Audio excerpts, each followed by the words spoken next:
आज हम लोग टेंथ क्लास का प्रश्नवाली 6 जिसमें हम लोग ज्यामिति में पढ़ना है। और ज्यामिति में हमारा कौन सा टॉपिक है? त्रिभुज। ठीक है, ये हमारा त्रिभुज हुआ। त्रिभुज में कौन सा टॉपिक है? तो समरूप के बारे में। ठीक है, हम लोग 9th क्लास में पढ़ चुके हैं सर्वांग सम। ठीक है, 9th क्लास में पढ़ चुके हैं सर्वांग सम। हम लोग को 10th क्लास में क्या पढ़ना है? समरूप, अर्थात समरूपता। तो सबसे पहले हम लोग देखेंगे समरूप क्या होता है और समरूपता किसे कहा जाता है। ठीक है, तो यहाँ पे देखेंगे जिनके आकार समान हो, जिनके आकार क्या हो? समान, मतलब ऐसा आकृतियाँ जिनका आकार समान हो परंतु उनके अमाप का समान होना आवश्यक नहीं है। अर्थात उसका माप का समान होना जरूरी नहीं है कि माप समान है, लेकिन आकार देखने में क्या है? समान है। दो आकृतियां जिनके समान आकार हों परंतु समान आमाप होना आवश्यक न हो तो उसे हम लोग बोलते हैं समरूप आकृतियां। उसे हम लोग क्या बोलते हैं? समरूप आकृतियां। अर्थात सिंपल भाषा में रखना, समरूप किसे कहते हैं? तो वैसे आकृतियां जिसका आकार समान हो, वैसे आकृतियां जिसका आकार क्या हो? समान हो, लेकिन उसका माप समान होना कोई ज़रूरी नहीं है, तो उसी को हम लोग बोलते हैं समरूप। तो याद रखना होगा समरूप किसे कहते हैं? तो जिसका माप क्या हो? आकार क्या हो? समान हो, लेकिन माप उसका समान होने की जरूरत नहीं है। जैसे ये हम लोग अगर देखते हैं यहाँ पे, हमारा क्या है? त्रिभुज। ये भी हमारा है त्रिभुज और ये भी हमारा क्या है? त्रिभुज। आकार समान है, आकार का मतलब हो गया ये भी त्रिभुज है हमारा, ये भी क्या है? हमारा त्रिभुज। दोनों त्रिभुज ही है, लेकिन इसका माप समान नहीं है। इसका एक अलग भुजा है, इसका भुजा अलग है। ठीक है, माप अलग अलग है, लेकिन इस त्रिभुज को हम लोग बोलेंगे दोनों त्रिभुज क्या है? सर्वांग सॉरी समरूप है। समरूप का जो सिंबल होता है इस रूप में होता है, याद रखना होगा। इस तरीके से होता है समरूप। ठीक है, इस तरीके से जो सिंबल होता है उसको हम लोग क्या बोलते हैं? समरूप। तो याद रखना होगा, ये हमारा क्या है? समरूप। अब इसमें देखिए ये भी वर्ग है और ये भी वर्ग है, दोनों वर्ग है, इसके भी हम लोग क्या बोलेंगे? समरूप। ये भी एक रेखा और ये भी एक रेखा है, ये दोनों एक क्या है? रेखा। तो ये भी हमारा क्या हो गया? समरूप। ये भी वृत्त है और ये भी वृत्त है, ये भी हमारा क्या हो गया? समरूप। ये भी समांतर चतुर्भुज है, ये भी समांतर चतुर्भुज है, ये हमारा क्या हो गया? समरूप। अर्थात जिनका आकार क्या है? समान। आकार समान का मतलब ये त्रिभुज ते भी त्रिभुज, ये वर्ग ते भी वर्ग, ये रेखा ते भी रेखा, ये वृत्त ये भी वृत्त, ये समांतर चतुर्भुज ते भी क्या है? समांतर चतुर्भुज। ये हमारा हो गया समरूप। याद रखना समरूप किससे कहते हैं? जिसका आकार क्या हो? समान हो, लेकिन माप का समान होना कोई जरूरी नहीं है। अगर माप समान भी हो फिर भी उसे हम बोल सकते हैं समरूप, लेकिन उसका माप जो है समान होना उसे कोई जरूरी नहीं है। अगर दोनों समान माप का हो, जैसे वर्ग हो जितना माप का, ये भी हमारा वर्ग उतना ही माप का हो, फिर भी इसे हम लोग समरूप भी बोल सकते हैं। लेकिन हम लोग 9th क्लास में पढ़ चुके हैं, वो हमारा सर्वांग सम के अंतर्गत आता है। ठीक है, तो हम लोग बोल सकते हैं कि सर्वांग सम जितने होते हैं वो हमारा समरूप होगा, लेकिन जो समरूप होते हैं वो सर्वांग सम होना कोई जरूरी नहीं है। तो हमारा समरूप होने की क्या क्या शर्तें होती हैं? देखिए कोई भी दो त्रिभुज समरूप होगा कब? तो समरूप होने के लिए दो शर्तें याद रखना, एग्जाम में पूछता भी है, 2 नंबर में पूछा हुआ है। दो त्रिभुज समरूप होंगे यदि उनके संगत कोण क्या हो? समान हो, और उनकी संगत भुजाएं एक ही अनुपात में हो। उनकी संगत भुजाएं क्या हो? एक ही अनुपात में। अब देखो ये क्या है, फर्स्ट क्या कह रहा है? संगत कोण समान। संगत कोण समान मतलब पहले एक त्रिभुज के नाम दे दिए, A B C, P Q R. संगत कोण समान का मतलब एक कोण है आई पी कोण है, दोनों आपस में बराबर होना चाहिए। कोण बी और इसका कोण क्यू, ये भी कोण आपस में क्या होना चाहिए? बराबर। ये कोण सी और ये कोण आर, ये आपस में क्या होना चाहिए? बराबर। तो फर्स्ट का कहने का मतलब हो गया ए बराबर होगा पी, बी बराबर होगा क्यू और सी बराबर होगा क्या? आर। ये हमारा होगा संगत कोण समान। किसी भी त्रिभुज के अगर संगत कोण समान हो तो उसे हम लोग बोलते हैं कि वह समरूप होगा। तो ये दोनों त्रिभुज हमारा क्या होगा? समरूप। कब? जब इसका एक कोण ये कोण बराबर हो, इसका ये कोण बराबर हो, और इसका ये कोण इसका ये कोण आपस में क्या हो? बराबर हो। अर्थात तीनों कोण के बराबर हो तो हमारा समरूप कहलाएगा। कोई भी दो त्रिभुज का तीनों कोण के बराबर हो तो हमारा त्रिभुज क्या कहलाएगा? समरूप। ठीक है, अब इसमें दूसरा क्या है? संगत भुजाएं एक ही अनुपात में हो। संगत भुजा एक ही अनुपात का मतलब क्या? इसका भुजा ए बी और इसका भुजा पी क्यू बराबर हो, इसका भुजा बी सी और इसका भुजा क्यू आर। ठीक है, अब किसके बराबर हो? इसका भुजा ए सी और इसका भुजा पी आर, ये बराबर हो। तो ये हमारा क्या हो गया?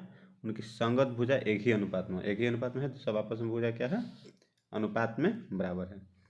तो समरूप होने के लिए कितने शर्त होते हैं? 2 शर्त। उनके संगत कोण समान होना चाहिए, उनकी संगत भुजाएं जो होती है क्या होनी चाहिए? एक ही अनुपात में होनी चाहिए। संगत कोण समान हो और संगत भुजाएं एक ही अनुपात में हो तो हमारा त्रिभुज कैसा होगा? समरूप होगा। अब इसके बाद हम लोग इसमें और बता देते हैं, जिससे मान लीजिए कोई 2 त्रिभुज है, ठीक है, 3 गो कोण के बात किया, कोण ए, कोण बी, कोण सी। इसमें हो गया पी क्यू आर, और ए बराबर पी है, बी बराबर क्यू है, तो याद रखिएगा कि सी जो होगा अपने आप आर के बराबर होगा।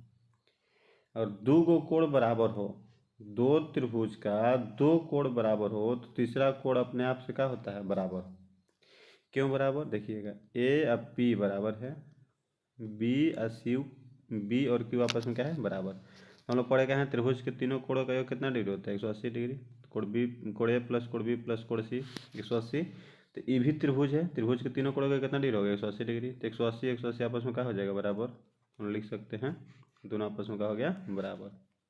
अब देखिए, ए किसके बराबर है? पी के। बी किसके बराबर है? क्यू के, प्लस में सी।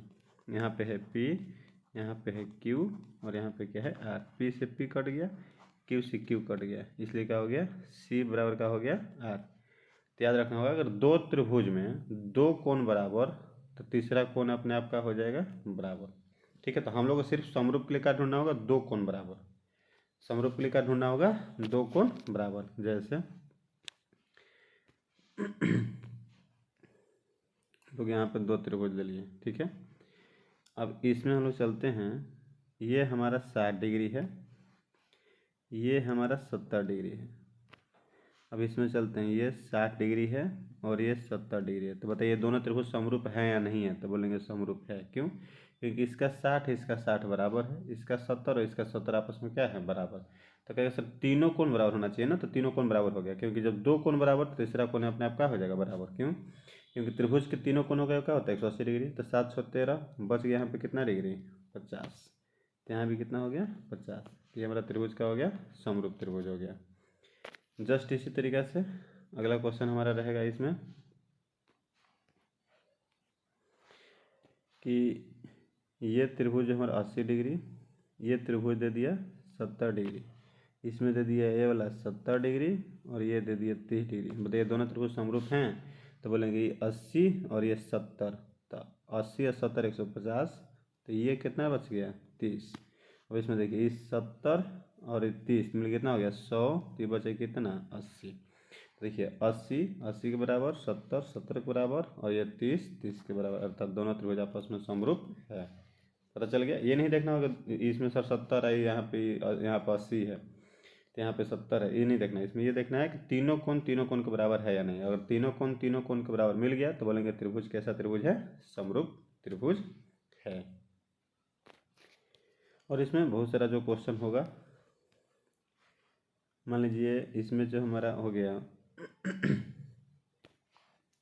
ये हमारा कोण दे दिया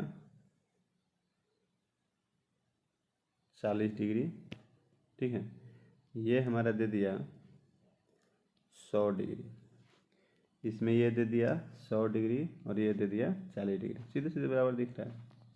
दोनों त्रिभुज आपस में क्या हो जाएगा? समरूप त्रिभुज हो जाएगा। और हमारा जो है अगला नियम, ठीक है, अगला नियम बोलता है कि भुजा समानुपात माना चाहिए। अगर ये मान लीजिए 5 सेंटीमीटर, ये 3 सेंटीमीटर है और ये 2 सेंटीमीटर है, ठीक, ये दिया हुआ है 10 सेंटीमीटर, ये दिया हुआ है 6 सेंटीमीटर और ये दिया हुआ है 4 सेंटीमीटर। तो बताइए दोनों त्रिभुज समरूप है कि नहीं? भुजा दिया है, कौन का बात नहीं है।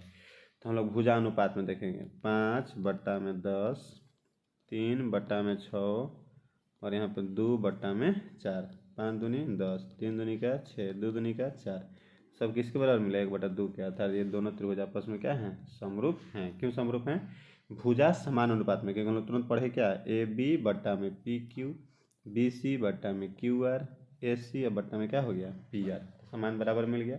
जब सभी बराबर मिल जाए तो बोलेंगे त्रिभुज आपस में क्या है? समरूप है।